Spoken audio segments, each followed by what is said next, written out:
1945 से लेकर 1991 तक का जो टाइम पीरियड माना गया है वो कोल्ड वॉर का माना गया है वर्ल्ड पॉलिटिक्स के अंदर, जिसमें मेनली 2 कंट्रियां इन्वॉल्व थी। फर्स्ट जो थी वो थी अमेरिका यानी यूएसए, और दूसरी जो थी वो थी यूएसएसआर यानी कि सोवियत संघ। इन दोनों ही कंट्री की एक खास बात ये थी कि ये अपनी अपनी विचारधारा को लेकर काफी जानी गई थी। जहां पर एक तरफ जो यूएसए था वो पूंजीवादी विचारधारा यानी कि कैपिटलिज्म से रिलेटेड था, वहीं दूसरी तरफ जो यूएसएसआर था वो बच्चों समाजवादी विचारधारा से रिलेटेड था यानी कि सोशलिस्ट वाली। तो इन दोनों ही विचारधाराओं के बीच जो संघर्ष था उसे ही शीत युद्ध का नाम दिया गया, जो कि लगभग 45 सालों तक चलता ही रहा। और आखिरी में जिसकी जीत हुई वो अमेरिका ही था, जो कि पूंजीवादी विचारधारा से रिलेटेड था। तो इस लेसन के अंदर जिसका नाम है शीत युद्ध का दौर, आप इन्हीं कंट्रियों के बारे में पढ़ोगे, लेकिन कुछ ऐसे टॉपिक भी आपको जानने को मिलेंगे जिससे आपको यह पता चलेगा कि आखिरकार ये जो शीत युद्ध है वो किन किन पड़ाव से आगे गुजरा। और साथ ही आप इंडिया के रिलेशन में ये भी जानोगे कि इंडिया ने अपने आप को किस तरीके से इन दोनों ही महाशक्तियों से अलग रखा, और जो एक आंदोलन था गुट निरपेक्ष आंदोलन, जिसे इंग्लिश में नॉन अलाइनमेंट मूवमेंट के नाम से भी जाना जाता है, इसमें भारत का जो रोल था वो किस प्रकार का रहा, और इस आंदोलन की जो रेलेवेंस है यानी जो प्रासंगिकता है क्या आज के समय पे रह गई है या फिर ये फिनिश्ड हो चुका है, ये सब चीजें आपको इस लेसन में जानने को मिलेगी। काफी अच्छे तरीके से आपको ये चैप्टर समझ आ सके तो मैंने आप ही के लिए एनिमेशन, वीडियो और इमेजेस का सबसे ज़्यादा यूज़ किया है ताकि आपको हर एक कॉन्सेप्ट अच्छे तरीके से समझ आ सके। तो आप वीडियो को पूरा वॉच कीजिएगा। हालांकि जिन बच्चों ने ऑलरेडी वीडियो देख रखी है उनको भी ये दोबारा देखना ज़रूरी है, क्योंकि मैंने इसके अंदर एग्जाम्पल और आसानी से कर दिया है आप बच्चों के लिए। तो ज़्यादा से ज़्यादा ये जो आपका चैप्टर है शीत युद्ध का दौर, वो आपका 3 पार्ट में ही होगा। तो हर एक बच्चों की ये डिमांड थी कि सर आप पॉलिटिकल साइंस के साथ हिस्ट्री का सब्जेक्ट साथ लेके चलिए, लेकिन कुछ ऐसे भी मेरे को देखने को मिले जो कि सोशलॉजी चाहते हैं। तो बच्चों आप ही के लिए मैं पॉलिटिकल साइंस, हिस्ट्री के साथ सोशलॉजी यानी 3 सब्जेक्टों को एक साथ लेके चल रहा हूं, क्योंकि डिमांड ही कुछ ऐसे आई है तो मैं क्या कर सकता हूं। तो आप वीडियो का पूरा वॉच कीजिएगा और जल्द ही आपको हिस्ट्री और सोशलॉजी की भी वीडियो देखने को मिलेगी। तो शुरू करते हैं आज के इस लेसन को। My name is Shahrukh Saifi and welcome to our YouTube channel Quick Prep classes.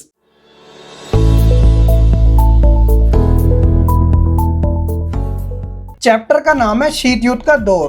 तो बच्चों सबसे पहले आपको यह पता होना चाहिए कि आखिरकार ये शीत युद्ध है क्या, व्हाट इज कोल्ड वॉर। तो देखिए बच्चों, शीत युद्ध का जो अर्थ है वह एक ऐसे वातावरण से है, एक ऐसे एनवायरनमेंट से है जहां पर युद्ध की जो स्थिति है वह तो बनी हुई है, लेकिन रियलिटी में जो युद्ध है वह हो ही नहीं रहा। तो वही आपका शीत युद्ध कहलाता है। अब इसे एक एग्जांपल के थ्रू समझिए। शीत युद्ध के अंदर क्या होता है कि जो वेपन्स होते हैं ना उसका इस्तेमाल नहीं हो रहा होता, लेकिन अपने ही वर्चस्व को बढ़ाने के लिए, वर्चस्व मीन्स कि अपनी पावर को बढ़ाने के लिए जो प्रयास होते हैं, जो कोशिशें होती है वह कॉन्टिन्यूअस चलती रहती है। शीत युद्ध के अंदर क्या होता है कि यह जो होता है वह गोलियों और बारूदों से ना होकर अखबारों से, समाचार पत्रों से, टेलीविजन से और मैगजीन के द्वारा लड़ा जाता है। जब बात आती है युद्ध की तो उसके अंदर तो एक तरीके से फिजिकल वॉर होता है। कहने का मतलब एक साइड दूसरी साइड को मारती है, दूसरी साइड एक साइड को मारती है, तो जो रिजल्ट आता है वो खून खराबे से ही रिलेटेड होता है। लेकिन शीत युद्ध में ऐसी स्थिति नहीं होती। ये जो वॉर है वह कुछ अलग तरीके से लड़ा जाता है। इस वॉर के अंदर सामने वाले की जो साइकोलॉजिकल थिंकिंग है उससे खेला जाता है और अपने आप को पावरफुल शो करने के लिए अलग अलग तरीके अपनाए जाते हैं। जैसे मैंने आपको बता दिया कि इसके अंदर इलेक्ट्रॉनिक मीडिया का सबसे ज्यादा सहारा लिया जाता है ताकि साइकोलॉजिकल थिंकिंग पे ज्यादा इफेक्ट पड़े। तो ये है आपका शीत युद्ध। अब बात आती है, क्या इतिहास में कोई ऐसी इवेंट यानी घटना हुई है जिसका डायरेक्ट ही संबंध शीत युद्ध से जुड़ा हो? तो बिल्कुल ये जो घटना है वह हुई पड़ी है और इसी के आधार पे यह आपके चैप्टर का नाम भी रखा गया है, शीत युद्ध का दौर। आइए जानते हैं अब इसी के बारे में। इस वाले टॉपिक में हम यही जानेंगे कि शीत युद्ध कब और किन के बीच हुआ। तो देखिए बच्चों, दूसरे विश्व युद्ध जिसका टाइम पीरियड है 1939 से 1945 के बीच, आपको ये डेट याद रखनी है। तो दूसरे विश्व युद्ध की समाप्ति के तुरंत बाद ही शीत युद्ध का आरंभ हो गया। शीत युद्ध जो था वो मुख्यतः 2 देशों के बीच में लड़ा गया था। वो 2 देश कौन कौन से थे? तो देखिए बच्चों, पहला था अमेरिका जो कि पूंजीवादी विचारधारा से संबंधित था, और दूसरा जो देश था उसका नाम था सोवियत संघ। अगर मैं इसकी बात करूं आज के समय, इसका नाम रूस है। अब इसका नाम रूस क्यों है वो मैं आपको इसका रीजन इसी चैप्टर के अंदर जरूर बताऊंगा। तो ये जो सोवियत संघ था ना, वह समाजवादी विचारधारा से संबंधित था, और ये जो युद्ध था, शीत युद्ध, वह 1945 से लेकर 1991 तक लड़ा गया, क्योंकि जो दूसरा विश्व युद्ध था 1945 में उसका अंत हो गया था, और इसके बाद ही शीत युद्ध आरंभ हो गया था, और दो देश निकल के आए थे, वो अमेरिका और सोवियत संघ थे। और युद्ध का जो अंत था ना, वह 1991 में हो गया था, और इस प्रकार इस युद्ध का जो विजेता निकला वह अमेरिका निकला था। तो बच्चों, यही है आपके इस चैप्टर की एक छोटी सी समरी, और इसी के अंदर आपके हर वो टॉपिक आएंगे, और आपको ये पता चलेगा कि ये शीत युद्ध किस प्रकार से शुरू हुआ था, इसके अंदर जो इंसिडेंट थे वो किस किस प्रकार के हुए, शीत युद्ध के उतार चढ़ाव कौन कौन से थे, कारण क्या थे, परिणाम क्या निकले, सारी चीजें आपको इस चैप्टर में जानने को मिलेगी। तो क्या था बच्चों, दूसरे विश्व युद्ध के अंदर, जिसका टाइम पीरियड 1939 से 45 के बीच था, तो उस समय पूरी दुनिया दो गुटों में बटी थी। गुट मीन्स एक प्रकार के ग्रुप, ठीक है। अब वो कौन कौन से थे? तो पहला जो ग्रुप था वो था मित्र राष्ट्र का, और दूसरा था ध्रुवीय राष्ट्र का। तो मित्र राष्ट्र का जो नेतृत्व कर रहे थे वह सोवियत संघ, फ्रांस, ब्रिटेन और अमेरिका कर रहे थे, और वहीं दूसरी ओर जो दूसरा जो ग्रुप था जिसका नाम था ध्रुवीय राष्ट्र, तो उसका जो नेतृत्व कर रहे थे वह जर्मनी, जापान और इटली कर रहे थे। तो ये कंट्रियां थी सेकेंड वर्ल्ड वॉर के अंदर मेन कंट्रियां जिनके बीच में वॉर छिड़ा हुआ था, और जिसका जो इफेक्ट था, प्रभाव था, वह अलग अलग देशों पे भी पड़ रहा था, लेकिन मुख्य तौर पे यही कंट्रियां थी जिनके बीच में सेकेंड वर्ल्ड वॉर चल रहा था। तो इसके बाद क्या हुआ कि जो मित्र राष्ट्र है ना, वह इस वॉर के अंदर जीत गया, यानी कि जिसका नेतृत्व सोवियत संघ, फ्रांस, ब्रिटेन, अमेरिका जैसे देश कर रहे थे। जर्मनी, जापान, इटली जैसे देश हार गए, जो कि ध्रुवीय राष्ट्र का नेतृत्व कर रहे थे। अब क्या हुआ, जब ये सेकेंड वर्ल्ड वॉर खत्म हो गया तो उसके तुरंत बाद ही शीत युद्ध शुरू हो गया, यानी कोल्ड वॉर शुरू हो गया। लेकिन उससे पहले जब दूसरा विश्व युद्ध खत्म हुआ था तो उसके कुछ रिजल्ट यानी परिणाम निकल के आए थे, जैसे कि जान और माल की हानि, डर का माहौल, विश्व आर्थिक मंदी और साथ ही देशों में आपसी संघर्ष। तो ये कुछ ऐसे परिणाम थे जो कि मोटे तौर पे देखने को मिले, और इन सबको ध्यान में रखते हुए संयुक्त राष्ट्र संघ, जिसे यूएनओ कहा जाता है, इसका गठन किया गया ताकि विश्व के अंदर शांति और सुरक्षा को बनाया जा सके। तो यूएनओ की जो स्थापना थी वह 24 अक्टूबर 1945 को हुई थी। यूएनओ से रिलेटेड जो आपका टॉपिक है वो आपको आने वाले चैप्टर में अलग तरीके से दे भी रखा है, हालांकि छोटी सी इंफॉर्मेशन आपको ध्यान में रखना भी जरूरी है। अब क्या था बच्चों कि अमेरिका के द्वारा जापान के दो शहरों पर, आप जानते हो ना, जापान जो था वह ध्रुवीय राष्ट्र का नेतृत्व कर रहा था, और इसके साथ इटली और जर्मनी भी साथ में थे, और वहीं दूसरी तरफ जो अमेरिका था वह मित्र राष्ट्र का नेतृत्व कर रहा था, जिसके साथ फ्रांस, ब्रिटेन और सोवियत संघ जैसे देश भी शामिल थे। तो अमेरिका के द्वारा जापान के दो शहरों पर परमाणु बम गिराया गया, और यही दूसरे विश्व युद्ध का अंत माना गया। और वो दो शहर कौन से थे जापान के? तो पहला शहर का नाम था हिरोशिमा, और दूसरे शहर का नाम था नागासाकी। तो हिरोशिमा के अंदर 6 अगस्त 1945 को एटम बम गिराया गया। और यहाँ पर मैं आपको एक बात बताना चाहता हूँ कि जब ये परमाणु बम हिरोशिमा शहर में गिराया गया ना, तब क्या हुआ कि हिरोशिमा शहर की 2/3 इमारतें 1 सेकंड के अंदर डिक्लाइन होगी, ध्वस्त होगी, बिखर गई। और एक ही पल में हिरोशिमा की उस समय जो आबादी थी कुल, वह 2.5 लाख के आसपास थी। तो उस समय 30% यानी कि करीबन 18,000 80,000 के करीब लोगों की मौत हुई। तो आप बच्चे इस बात का अंदाजा इस इंसिडेंट से लगा सकते हैं कि एक परमाणु बम के अंदर कितनी पावर होती है। और एक बात, ये जो परमाणु बम था ना, आज की तुलना के जो परमाणु बम है उससे काफी ज्यादा लो था, करीबन ये 4 टन के आसपास ही था उस समय, इसलिए इसका जो नाम था वह लिटिल बॉय रखा गया था। और वहीं 3 दिन के बाद ही 9 अगस्त 1945 में नागासाकी के शहर में भी एक बम छोड़ा गया जिसका नाम था फैटमैन, और यही दोनों शहर दूसरे विश्व युद्ध के अंत का कारण बने। हालांकि हिरोशिमा और नागासाकी जो है, अगर आप इनकी डॉक्यूमेंट्री के बारे में देखोगे तो अपने आप में ये एक अलग टॉपिक है, जिसके अंदर आपको ऐसी बहुत सारी जानकारी पता चलेगी। अगर आप कहीं गूगल पे सर्च करते हैं, यूट्यूब पे इसकी डॉक्यूमेंट्री के बारे में, देखते हैं। अगर मैं यहाँ बताने लग गया तो ये वीडियो कितनी लंबी चले आएगी उसका अंदाजा मुझे भी नहीं है। तो एक मोटे तौर पे जानकारी आप बच्चों के लिए कुछ इस प्रकार की थी। और दूसरे विश्व युद्ध के खत्म होने के बाद ही शीत युद्ध का आरंभ हो गया, जिसे हम आने वाली स्लाइड में अभी पढ़ेंगे। लेकिन क्या था कि जब अमेरिका के द्वारा हिरोशिमा और नागासाकी पर परमाणु बम छोड़े गए तो उस समय बातें तो बहुत हुई। तो उसी प्रकार बम गिराने के पीछे जो आलोचक थे जिन्होंने इस घटना को क्रिटिसाइज किया, उन्होंने ये तर्क दिया था कि अमेरिका को पहले से ये पता चल गया था कि जापान जो है वह गिव अप करने वाला है, यानी कि हार मानने वाला है, आत्मसमर्पण करने वाला है। अमेरिका का जो लक्ष्य था यानी जो एम था वह एशिया व अन्य जगहों से सोवियत संघ को सैन्य और राजनीतिक लाभ से रोकना था। अब आपके माइंड में ये आएगा कि अमेरिका ऐसा क्यों कर रहा था कि वह सोवियत संघ जो कि मित्र राष्ट्र में उसी का सदस्य था उसको राजनीतिक और सैनिक लाभ से रोक रहा था। अभी आपको इसका रीजन पता चलेगा। और साथ ही अमेरिका जो था वह अपने वर्चस्व को यानी अपनी पावर को दिखाना भी चाहता था। ये सारी जो चीजें थी वह आलोचकों के तर्कों में शामिल थी। वहीं दूसरी साइड जहां एक तरफ उसके अगेंस्ट है तो एक तरफ उसके फेवर में भी बात की जा रही थी। वो अमेरिका के समर्थक थे, वह किस प्रकार से तर्क दे रहे थे, रीजन दे रहे थे कि उनका ये मानना था कि हिरोशिमा और नागासाकी पर बम इसलिए गिराए गए ताकि जो ये सेकेंड वर्ल्ड वॉर चल रहा है यानी जो विश्व युद्ध चल रहा है उसको जल्दी से समाप्त किया जा सके। और साथ ही युद्ध से होने वाली जो जनहानि है, जो लोग मर रहे हैं, उसे भी रोका जा सके। और यही कारण था कि अमेरिका ने जापान के हिरोशिमा और नागासाकी पर 2 बम को गिराया था। तो ये कुछ इस प्रकार से दोनों ही साइड से तर्क दिए जा रहे थे। अब यहाँ से आपके माइंड में जितने भी छोटे मोटे डाउट है वो क्लियर होते चलेंगे।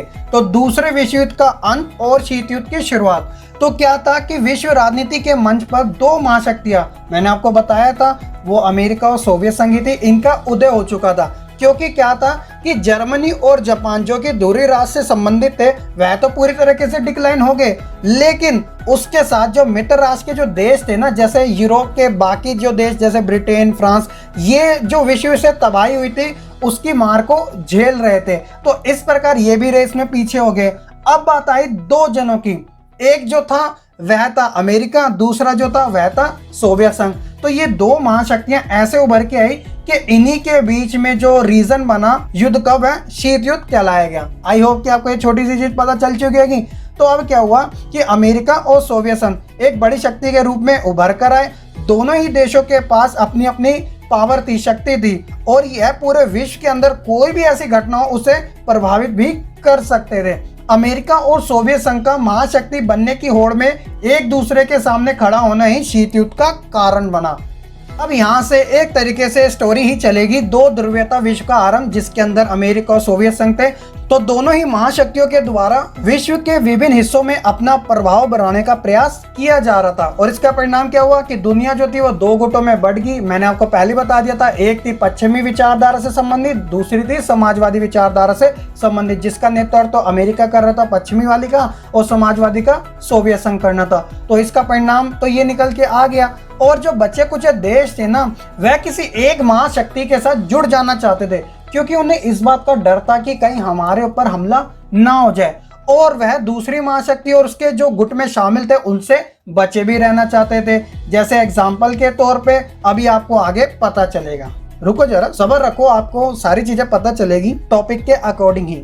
अब ये जो छोटे देश थे वह महाशक्तियों के साथ जुड़ने में अपना निजी लाभ भी देखते थे। वो कैसा होता था, जैसे कि एक तो उनके देश की सुरक्षा हो जाती थी, क्योंकि महाशक्ति का उनके ऊपर हाथ है, तो ऑब्वियसली जो कंट्री है वह अपने आप को प्रोटेक्ट ही समझेगी। दूसरा की हथियारों की मदद भी हो जाती थी, और साथ ही जो फाइनेंशियल हेल्प होती थी वो भी मिल जाया करती थी, और सैन्य सहायता तो अपने आप ही प्राप्त हो जाती थी। तो जैसा कि आप जानते हैं कि इन महाशक्तियों के नेतृत्व के गठबंधन से दुनिया 2 खेमों में ऑलरेडी बढ़ चुकी थी, और इसके जो विभाजन की शुरुआत हुई थी ना, वह यूरोप से ही हुई थी, जिसके अंदर पश्चिमी देशों के अधिकतर जो देश थे वह अमेरिका के पक्ष में थे, और जो पूर्वी यूरोप के जो देश थे वह सोवियत संघ के पक्ष में थे। अब क्या हुआ बच्चों कि इन गठबंधनों को देखते हुए सबसे पहले पश्चिमी गठबंधन ने, जो कि अमेरिका के पक्ष में थे, इन्होंने एक ऐसे संगठन की स्थापना की जिसके अंदर कुछ देश शामिल थे, और ये जो देश थे ना आपसी समझौते को तैयार थे। और उसी को देखते हुए सोवियत संघ ने भी ऐसे ही संगठन की स्थापना कर डाली। तो ये जो दोनों ही संगठन थे, दोनों की साइड से उनके नाम कुछ इस प्रकार थे, नाटो बनाम वार्सा पैक्ट। तो आइए बात करते हैं इन्हीं दोनों संगठनों के बारे में कि क्या बात कही गई। तो बच्चों सबसे पहले मैं आपको बताता हूँ नाटो के बारे में। तो नाटो की जो स्थापना थी वह सन 1949 में की गई थी। नाटो का जो पूरा नाम था वह था उत्तरी अटलांटिक संधि संगठन। इंग्लिश में बात की जाए तो North Atlantic Treaty Organization, NATO. तो आपको ये याद रखना है, एग्जाम में एमसीक्यू वाले में खासकर आपसे ये पूछ लिया जा सकता है कि नाटो की स्थापना कब हुई थी या फिर नाटो का फुल फॉर्म बताइए। यह एक क्वेश्चन कुछ इस प्रकार भी आ सकता है कि नाटो के अंदर जो कुल सदस्य थे वो कितने थे, अभी मैं आपको आगे बता दूंगा। तो ये जो नाटो का नेतृत्व था वह पश्चिमी गठबंधन की तरफ से किया जा रहा था। आप यूं कह सकते हैं कि अमेरिका ही इसका नेतृत्व कर रहा था और नाटो के अंदर टोटल 12 देश शामिल थे। अब ये 12 देश कौन कौन से थे ये मैं आपको कमेंट के अंदर पिन कर दूंगा, लेकिन मैं सारे देशों के नाम नहीं लिखूंगा, टोटल 10 ही कंट्री के नाम लिखूंगा। 2 कंट्री के नाम आपको मेरे को सर्च करके बताने हैं। अब इससे क्या होगा, आप ही का प्रॉफिट होगा। जब आप इनके बारे में सर्च करोगे तो आपको कुछ एक्स्ट्रा ही जानकारी मिलेगी, साथ ही आपको उन 2 कंट्री के नाम भी पता चल जाएंगे।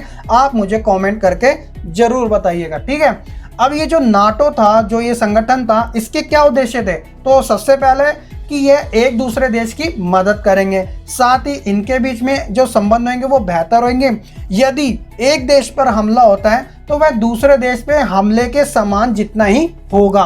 कहने का मतलब अगर आपको चोट लगी है तो दर्द मुझे भी होगा। इससे क्या है कि इन संगठन के बीच में मजबूती बने रहेगी। तो ये तो थे नाटो के कुछ उद्देश्य। आई होप कि आपको पता चल चुके होंगे। अब दूसरी बात आती है वार्सा पैक्ट के बारे में। तो इसका जो नेतृत्व था वह एक तरीके से यूएसएसआर ही कर रहा था, यानी सोवियत संघ ही कर रहा था। अभी तक मैंने आपको यूएसएसआर का पूरा नाम नहीं बताया इंग्लिश में, क्योंकि अभी तक मैं सोवियत संघ ही बोल रहा हूँ। तो देखिए बच्चों, यूएसएसआर की जो फुल फॉर्म है वो है union of Soviet socialist republics. तो आपको ये नाम याद रखना है इसका, ठीक है। तो सोवियत संघ के द्वारा सन 1955 में वार्सा पैक्ट संधि की शुरुआत की गई, या यूं कहा जाए इसकी स्थापना 1955 में ही, और इसका नेतृत्व जो था वह पूर्वी गठबंधन द्वारा किया जा रहा था। इसके जो उद्देश्य थे वो यही थे कि जो नाटो संगठन है ना, उसके अंदर जितने भी देश शामिल है उसका यूरोप के अंदर सामना करना, क्योंकि विभाजन की शुरुआत भी तो यूरोप कॉन्टिनेंट से ही हुई थी। तो जितने भी कंट्री थे वो ज्यादातर यूरोप कंट्री से ही शामिल थे। आप कमेंट में पढ़ेंगे तो आपको पता चल जाएगा। तो ये तो था बच्चों नाटो बनाम वार्सा पैक्ट के बारे में एक जानकारी। आई होप कि आपको ये भी अच्छे से समझ आ चुकी होगी। अभी ये संगठन बनाने की जो शुरुआत थी वो यहीं नहीं रुकी। अब क्या हुआ कि शीत युद्ध के दौरान ही महाशक्तियां जो थी वो अपना शक्ति प्रदर्शन कर रही थी कि मैं ज्यादा।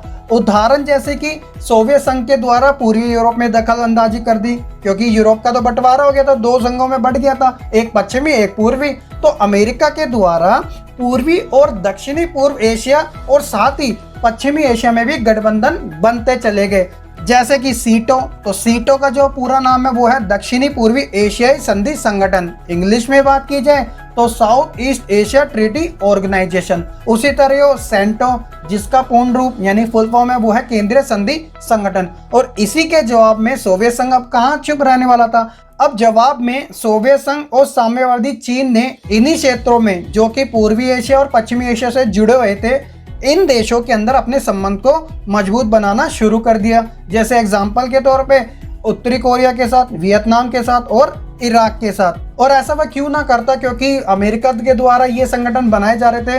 तो सोवियत संघ भी चुप कहाँ बैठने वाला था। उन्होंने भी क्या किया, इन देशों के साथ अपने संबंध बनाना काफी मजबूत कर दिए। तो इन संगठनों की होड़ ऐसे ही दोनों देशों के बीच में चलती ही रही। तो यहाँ से बच्चों हम जानेंगे आजाद हुए नए देशों के बारे में।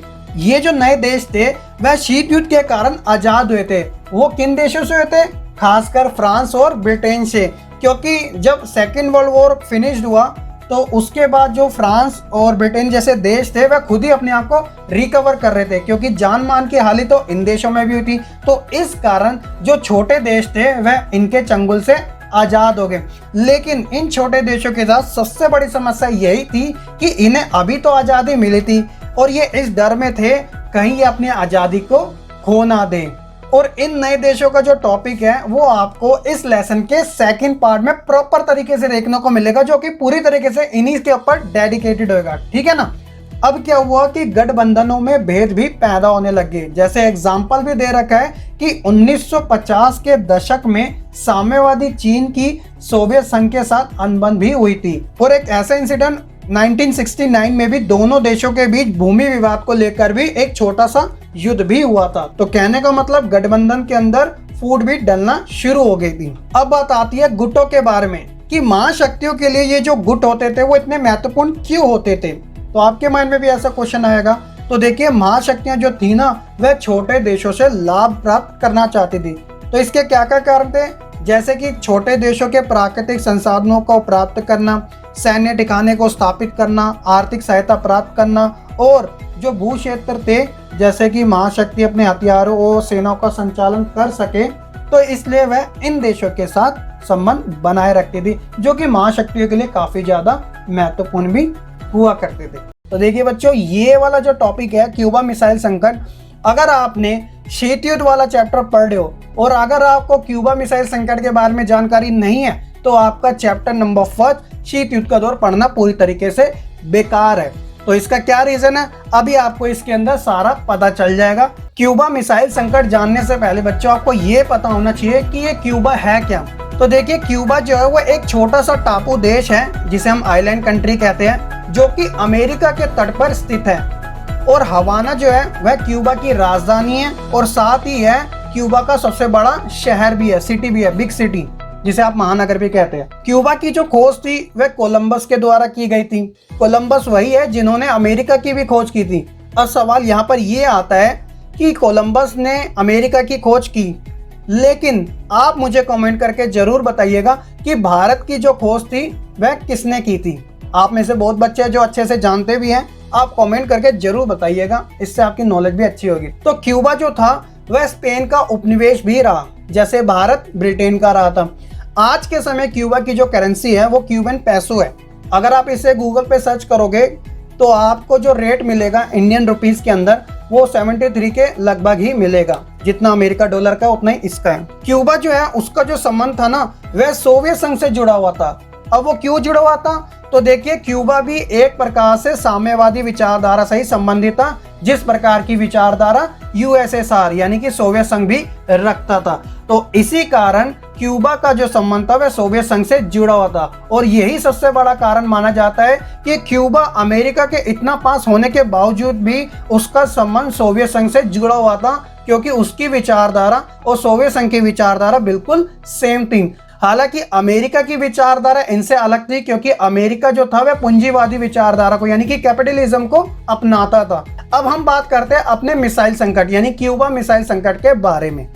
तो बच्चों, सबसे पहले क्यूबा मिसाइल संकट को मैं एक मैप के थ्रू समझाऊंगा। इससे क्या बेनिफिट होगा कि आपके माइंड में जो विजुअल आएंगे वो जल्दी छप जाएंगे, क्योंकि हमारा जो माइंड है वो इमेजेस को जल्दी कैच करता है। तो इससे क्या है कि एक लॉन्ग टर्म मेमोरी के लिए आपके माइंड में ये चीजें फिट हो जाएगी। इसके बाद मैं आपको एक थ्योरेटिकल समझाऊंगा, ठीक है। तो बात करते हैं क्यूबा मिसाइल संकट की। तो सबसे पहले आपको इसका ईयर याद रखना है कि क्यूबा मिसाइल संकट कब हुआ था। वह 1962 में हुआ था। एक नंबर का आपसे क्वेश्चन इस प्रकार भी पूछ लिया जाता है, तो ये आप सन जरूर याद रखिएगा। अब बात करते हैं इस संकट के बारे में। तो मैं आपको एक शुरुआत से लेकर चलता हूँ। इस लेसन के फर्स्ट पार्ट के अंदर मैंने आपको ऐसी बहुत सारी जानकारी बता दी थी अमेरिका और सोवियत संघ के बारे में। तो क्या था बच्चों कि जब सेकेंड वर्ल्ड वॉर हुआ था, जो कि 1939 से 1945 के बीच में हुआ था, तो उसके अंदर जो पूरा वर्ल्ड था वह दो गुटों में यानी 2 ग्रुप्स में डिवाइडेड हो गया था, बट गया था। वो 2 ग्रुप्स कौन कौन से थे, तो सबसे पहला था मित्र राष्ट्र और दूसरा था दूसरे राष्ट्र। और जीता कौन, मित्र राष्ट्र, जिसके अंदर यूएसएसआर, यूएसए, फ्रांस और ब्रिटेन ये 4 कंट्रियां शामिल थी।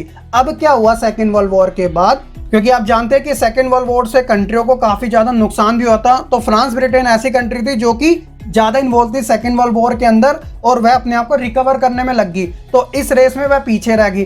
अब बात आती है 2 कंट्री के ऊपर, एक थी यूएसए और दूसरी थी यूएसएसआर। ये दोनों ही देश इतने पावरफुल थे कि पूरे ही वर्ल्ड के अंदर वह किसी भी घटना को प्रभावित कर सकते थे अपनी शक्ति की मदद से।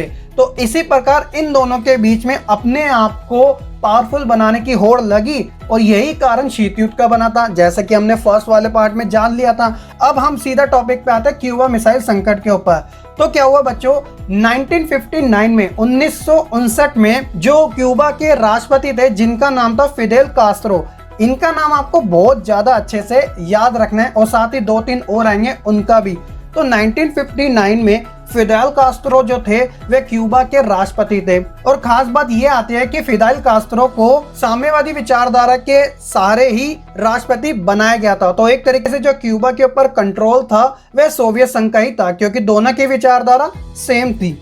लेकिन क्या हुआ कि 1961 में सोवियत संघ के नेताओं को चिंता हुई कि अमेरिका जो है वह जो क्यूबा के राष्ट्रपति है फिडेल कास्ट्रो उनका तख्ता पलट कर देगा, यानी कि उन्हें राष्ट्रपति पद से हटा देगा और अपना ही कोई ले आएगा। तो इसी बात को ध्यान में रखते हुए सोवियत संघ के नेता उस समय जो थे वह निकिता क्रुश्चेव थे, वह राष्ट्रपति थे, वो लीड कर रहे थे एक तरीके से, ठीक है। तो इन्होंने क्यूबा को क्या किया, रूस के सैनिक अड्डे के रूप में बदलने का निर्णय कर लिया, एक तरीके से अपनी सेना को क्यूबा के अंदर पहुंचा दिया, ठीक है। 1962 में क्यूबा के अंदर परमाणु मिसाइलें तैनात कर दी गई सोवियत संघ के द्वारा। तो इस प्रकार क्या हुआ कि अमेरिका की नाक के नीचे सोवियत संघ पूरी तरीके से तैनात हो गया और इस तरह सोवियत संघ अमेरिका के मुख्य भूभाग लगभग दुगना ठिकाने या फिर शहरों पे हमला बोल सकता था, वॉर कर सकता था। और सबसे बड़ी बात तो ये आती है कि अमेरिका को इस बात की बिल्कुल भी भनक लगी नहीं। यूं मान के चलो कि 3 हफ्तों तक उसे पता ही नहीं चला कि जो ये सोवियत संघ है वह हमारे पास में जो स्थित टापू है क्यूबा, उसके ऊपर अपनी पूरी सेना को, रूसी सेना को जमाए बैठे हैं। अब क्या होता है कि अमेरिकी राष्ट्रपति उस समय जो थे उनका नाम था जॉन एफ कैनेडी, तो आपको इनका नाम भी याद रखना है। तो जॉन एफ कैनेडी ने सोवियत संघ को यह आदेश दिया कि वह अपनी सेना को हटा ले या फिर युद्ध के लिए रेडी हो जाए, क्योंकि वो सिचुएशन ही कुछ ऐसी थी कि इतने नजदीक दोनों कंट्रियां पहली बार आमने सामने आ गई थी कि यूं मानो कि युद्ध होने ही वाला था। तो इसलिए उन्होंने यह आदेश दे डाला सोवियत संघ को कि आप अपनी सेना को हटा लो या फिर युद्ध के लिए रेडी हो जाओ। तो इस प्रकार कैनेडी ने यह आदेश दे डाला कि जो ये सोवियत जहाज थे जिनके सहारे वह आ रहा था क्यूबा के अंदर पानी के रास्ते, तो उन्हें रोकने के लिए अमेरिका ने अपने चारों ओर बाउंड्री से उन्हें कवर कर लिया। तो बच्चों यही घटना थी जिसे क्यूबा मिसाइल संकट के नाम से जाना गया। अब बात में ये आती है कि जब जॉन एफ कैनेडी जो कि अमेरिका के राष्ट्रपति थे उस समय जब ये पता लग गया तो उन्होंने ये आदेश दे दिया। तो क्या हुआ कि दोनों ही जो देश के राष्ट्रपति थे जो लीड कर रहे थे उस समय अपनी अपनी कंट्री को, तो उन्होंने काफी सूझबूझ से ये निर्णय लिया कि हाल ही फिलहाल में इतिहास के अंदर 2 वर्ल्ड वॉर हो चुके थे। फर्स्ट वर्ल्ड वॉर 1914 टू 1918 के बीच और सेकेंड वर्ल्ड वॉर 1939 टू 1945 के बीच में। तो वह अच्छे खासे इसके बारे में जानते थे कि वर्ल्ड वॉर का क्या इम्पैक्ट पड़ता है, बाद में कितना ज्यादा लॉस होता है। तो उन्होंने अपनी एक बेहतर समझ के सारे अपनी सेना को वापस कर लिया, यानी क्यूबा से जो सोवियत संघ की सेना थी, रूसी सेना, उसे पूरी तरीके से हटा लिया और उसे फ्री कर दिया क्यूबा को। और इस तरीके से अमेरिका भी शांत बैठ गया। तो यूं मानो कि युद्ध होते होते रह गया, वरना तो वो जो क्यूबा मिसाइल संकट था तीसरे विश्व युद्ध की शुरुआत हो ही जाती, लेकिन ऐसा नहीं हुआ। दोनों देशों ने अपनी समझदारी दिखाई और इस वॉर को यहीं पर ही समाप्त कर दिया। हालांकि जो ये कोल्ड वॉर था यानी शीत युद्ध था वह तो आगे तक चलता ही रहा, लेकिन जो रियल वॉर होने वाला था थर्ड वर्ल्ड वॉर, वो पूरी तरीके से रुक गया और सभी ने चैन की सांस भी ली। तो ये तो था बच्चों मैप के थ्रू। अब मैं आपको बताता हूँ जल्दी से एक थ्योरेटिकल तरीके से, ताकि आपके माइंड में और अच्छा छप जाए। तो क्या था कि बच्चों 1961 में 1961 में सोवियत संघ के नेताओं ने यह चिंता जताई कि अमेरिका जो है, जो पश्चिमी विचारधारा से संबंधित था, वह साम्यवादियों द्वारा शासित जो क्यूबा था एक टापू, उसके ऊपर आक्रमण कर देगा। और उस समय 1959 में 1959 में जो राष्ट्रपति थे क्यूबा के, उनका नाम था फिडेल कास्ट्रो, इनका शासनकाल जो था वह 1959 टू 1976 के बीच में था, तो वह उसका तख्ता पलट कर देगा। तो क्या हुआ कि सोवियत संघ के नेता जो थे उस समय जो यूएसएसआर को लीड कर रहे थे, तो उनका नाम था निकिता क्रुश्चेव। तो उन्होंने क्यूबा को रूस के सैनिक अड्डों के रूप में बदलने का निर्णय लिया और 1962 में क्यूबा में परमाणु मिसाइलें तैनात कर दी गई। इस प्रकार क्या हुआ कि अमेरिका के नाक के नीचे बिल्कुल बॉटम साइड में सोवियत संघ तैनात हो गया अपनी सेना के सहारे। तो इस तरह सोवियत संघ जो है वो अमेरिका के जो मुख्य भूभाग है लगभग दुगने ठिकाने या फिर शहरों पे हमला बोल सकता था। अमेरिका को इस बात की बिल्कुल भी भनक लगी नहीं लगभग 3 हफ्तों तक, यानी कि 20 से 22 दिन तक। तो क्या हुआ कि जब इस बात का अमेरिका को पता चला तो उस समय अमेरिकी राष्ट्रपति जिनका नाम था जॉन एफ कैनेडी, तो उन्होंने सोवियत संघ को यह आदेश दिया कि वह अपनी सेना को हटा ले या फिर युद्ध के लिए रेडी हो जाए, क्योंकि वो सिचुएशन ही कुछ इस प्रकार से बन गई थी। तो इसलिए ऐसे निर्णय लेना काफी ज्यादा जरूरी भी था राष्ट्रपति के लिए। इस प्रकार कैनेडी ने यह आदेश दिया कि जो सोवियत संघ जहाजों के थ्रू अपना माल जो पहुंचा रहा है क्यूबा के अंदर, तो वह सोवियत संघ के जहाजों को एक तरीके से बाउंड्री कवर कर ले ताकि उनकी घेराबंदी की जा सके। इस प्रकार इस संकट को क्यूबा मिसाइल संकट का नाम दिया गया और यही संकट जो था वह शीत युद्ध का चरम बिंदु यानी कि पीक पॉइंट निकल कर भी आया, क्योंकि अब ये लगने ही लगा था कि जो थर्ड वर्ल्ड वॉर है, तीसरा विश्व युद्ध है, वह अब होने ही वाला। तो बच्चों ये था आपका ओवरऑल क्यूबा मिसाइल संकट के बारे में। आई होप कि आपको ये अच्छे से समझ आ चुका होगा। तो आप अपनी स्क्रीन पर देख सकते हैं हमारे टेलीग्राम ग्रुप के बारे में, लिंक डिस्क्रिप्शन में है, नोट्स में है, वहीं पे आपको अपलोड कर दूंगा और अपडेट भी आपके लिए देता रहता हूँ कि कब लेसन आएगा कब नहीं आएगा, तो आप जरूर ज्वाइन कीजिएगा। तो आई होप आपको ये वीडियो काफी पसंद आई होगी। आप वीडियो को लाइक कीजिएगा, कमेंट कीजिएगा और शेयर कीजिएगा, और चैनल पे नए हैं तो सब्सक्राइब कर लीजिएगा हमारे इस चैनल को, ताकि आपको आने वाले फ्यूचर में भी अपडेट मिलते रहे।